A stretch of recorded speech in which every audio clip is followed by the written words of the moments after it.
Hi, friends. Do not let your hearts be troubled. And Jesus says that to us from John's Gospel 14. What does that mean, and how should that resonate in our lives, and where should that take us? Do not let your hearts be troubled. So a little of the Jewish context.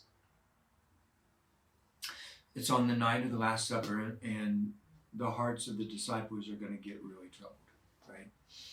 With Jesus' suffering and death, most certainly, but even after his resurrection and ascension to heaven, when he sends them out to form the church through the power of the Holy Spirit, and like we read in the Acts of the Apostles or Paul's letter, or we know from history, they faced a lot of troubling situations. And yet, before all this begins, Jesus says, do not let your hearts be troubled. So we have to ask the question, what? I mean, is he setting them up for failure?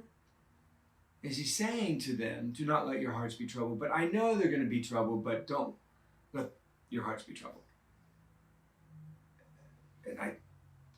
And the answer to that is very quickly no. He's preparing them and helping them so that no matter what troubles they run into, they also don't have to have their hearts be troubled. He goes on to say, you have faith in God, so have faith in me. And it's interesting because, the Jews, they are people of faith. In fact, they're people of faith across the generations, meaning they're a people of tradition. So their parents are people of faith, their grandparents, their great-grandparents, and so on. We're very similar to that. Many of us grew up in faith families, faith schools, faith churches, and if we're old enough, we remembered when we grew up in a faith culture. So we have faith in God. And what Jesus is saying is that, so you need to also have faith in me. And the reason why is that they're going to get ready and they're going to have a series of troubling experiences. And he knows that he's the center of that. Right? He says, you think that I came to bring peace? I didn't come to bring peace. I came to bring the sword. Meaning, he understood that he is the point of division.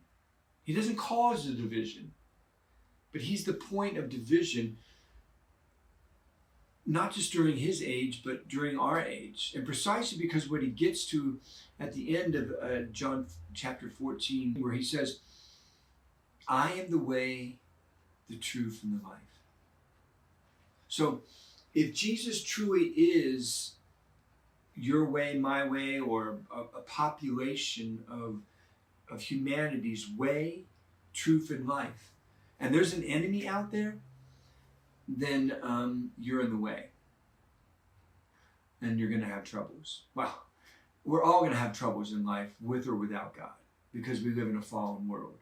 And there is an enemy. And he's going to come after you regardless of whether you're a deep believer or not believer. He's going to come after you. So we all have the troubles. But if Jesus is the way, the truth, and the life for us, then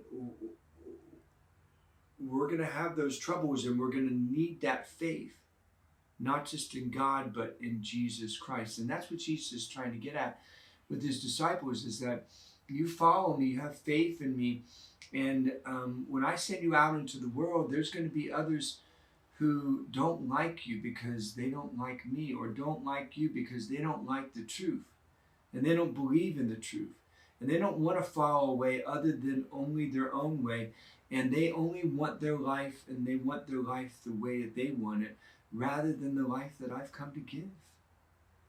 So there's going to be troubles. And I love what he says next. He says, in my Father's house there are many dwelling places. What I've told you that I'm going to prepare a place for you, and if I go and prepare a place for you, I will come back again and take you to myself. I don't know about you, but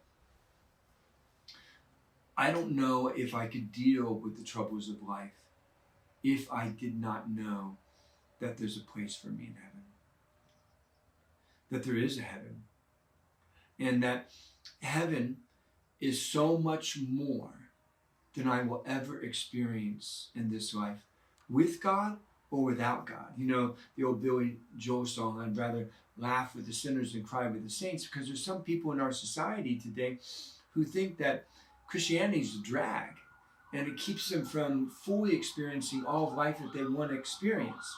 So they'd at least rather now here grasp with the sinners and get all the gusto of life, because once they get into heaven, somehow life is going to be less. And that is a lie.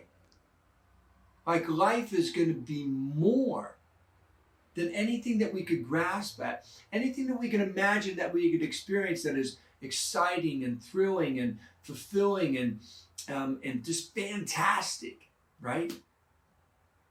But heaven is more than that. And so, for me, when I go through the troubles of life, they could be troubles with my health. They could be troubles with my relationship with God. They could be temptations and sin. They could be troubles with people that I love, and so on. Knowing that Jesus is preparing a place for me, and that he's going to come back for me. I mean, right before his death and resurrection, he alludes to his second coming. Why? Because they're going to go through hell and back as they see Jesus go through all that he's going to go through. And then, being followers of his, they're going to go through hell. I mean, we are going through hell, right? With many things that are happening in our society today. They're not unique to today. Every generation, every century, every people experiences that. And because these followers of his are about ready to experience that, he says, listen, I'm coming back for you. So hold on. Hang in there. And then he says this, he says, you know the way that I'm going. You know where I'm going.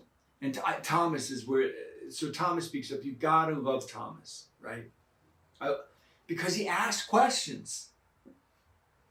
And he asks questions of the Lord. And we think that that's bad. But look what it produces, and we can see that it's actually good. What it produces is response. It elicits a response from Jesus. And Jesus says, because Thomas says, Master, we don't know where you're going, so how do we know the way? And Jesus says, I'm the way, the truth, and the life. And no one's going to get to my Father's house except through me. That's what he means by no one comes to the Father who's in heaven except through me. Asking questions, and asking questions during good times is a good thing, but asking questions during bad times can be a good thing too. Now, asking questions that we think we already know the answer to can be dangerous. Asking questions and producing our own answers could be dangerous. But asking questions of the Lord and being willing to receive whatever answer that he gives to us is a good thing. And that's precisely what happens with so-called doubting Thomas, right? Lord, we don't know where you're going. How do we know the way? I'm the way. I'm the way. I'm the way that you should be living your life. I'm the truth. There is no greater truth. There is no other truth. All truth flows from me, and I am the truth. And I'm the life. I'm the life that you should be living. I'm your life. I hold your life, and I come back to you to bring you the fullness of life. We can only imagine how that got Thomas and the rest of his disciples through so many times when what was happening in the world could have caused their hearts to be troubled. All this that Jesus said to them. I'm the way, I'm the truth, I'm the life. I'm going to the Father's house. I'm preparing a place for you, and I am coming back for you. So hold on, hang in there. You know, we live in troubled times. And we live in troubled times, yes, because we live in a fallen world, but we're no longer living in Christendom.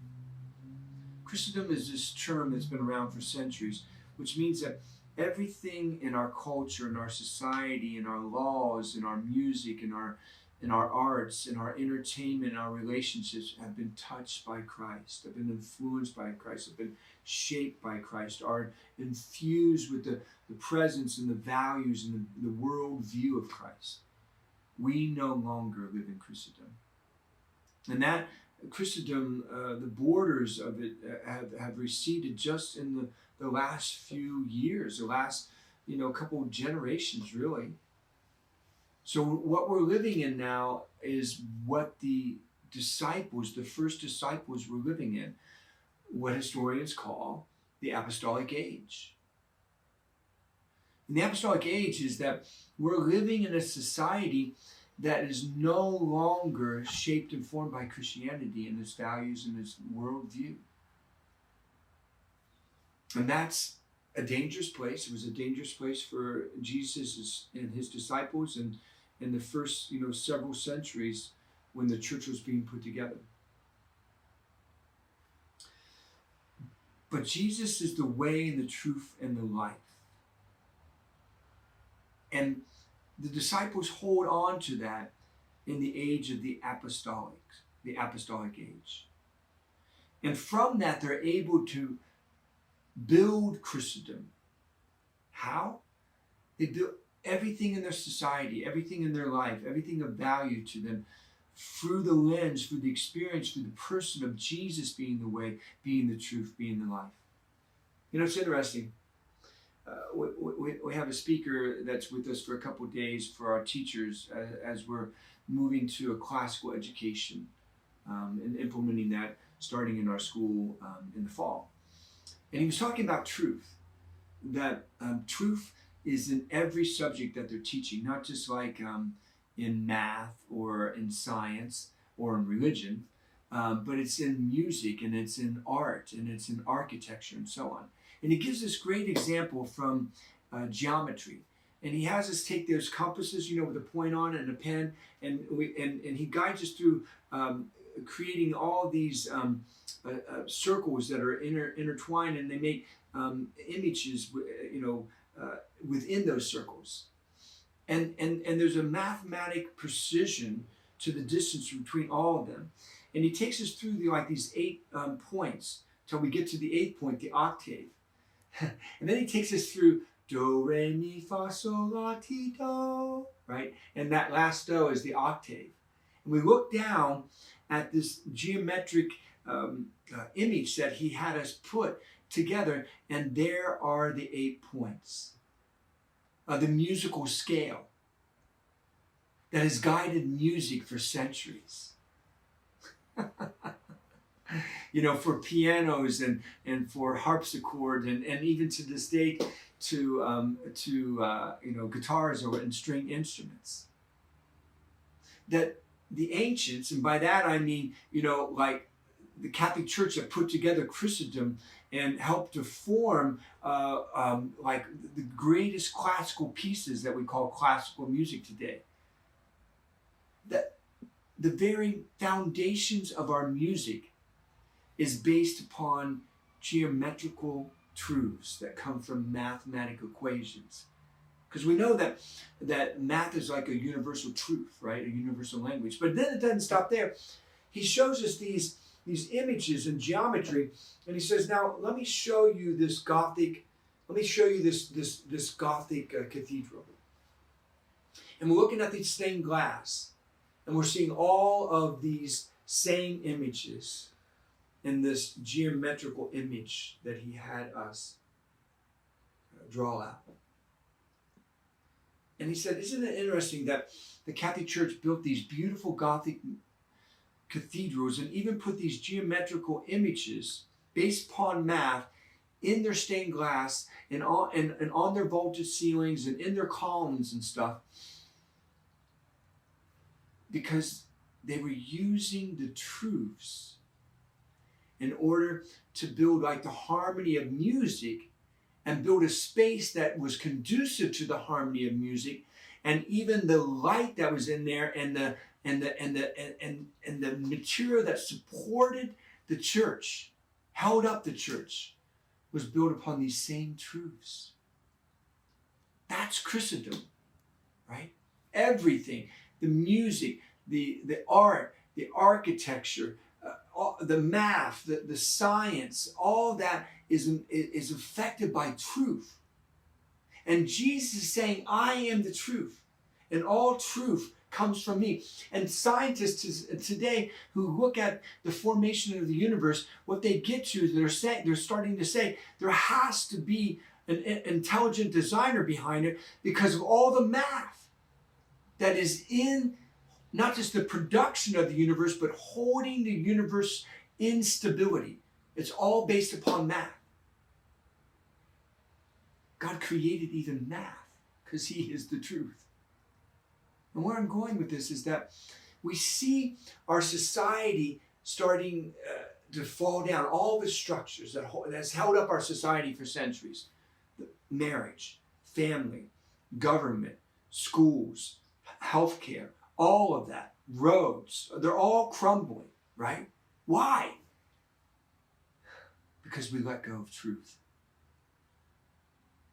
We live in a society now that is saying some just lies, and just lies that are just outrageous lies about like human sexuality and about gender and all this kind of stuff. And we know what truth is, and yet we live in a society where we say, no, that isn't truth anymore, because there is no truth. You make your truth, I make my truth. And then look at the effects.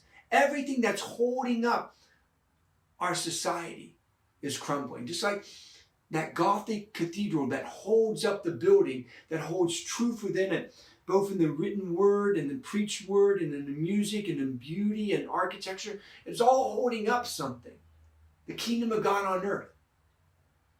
So when Jesus says, I'm the way, the truth, and the life, and you believe that, if you believe it, then for God's sakes, and the sake of everyone that God puts in front of you and around you in our society, live that truth.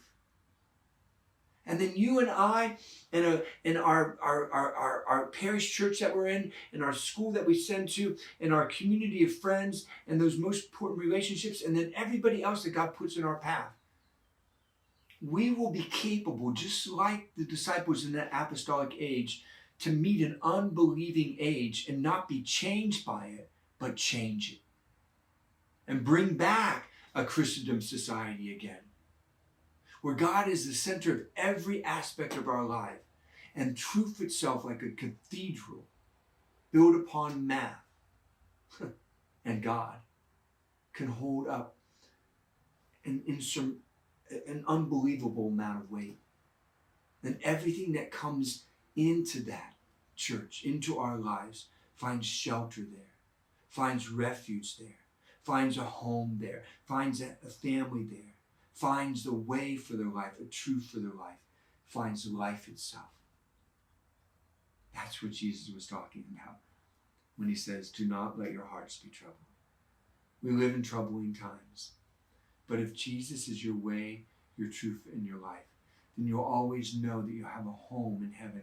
It'll be so much more than this life now. You won't be grasping at the stuff of this life, thinking that somehow you're going to miss out and you're going to get it now, because in heaven you're not going to get it. No, you will live for heaven, and then you will bring heaven, Jesus, the way, the truth, and the life, to so many other people who are collapsing as every part of the fiber of the structure of our society collapses. They don't have to collapse. You don't have to. And our society doesn't too, if Jesus is your way, truth, and life. Until next time, friends.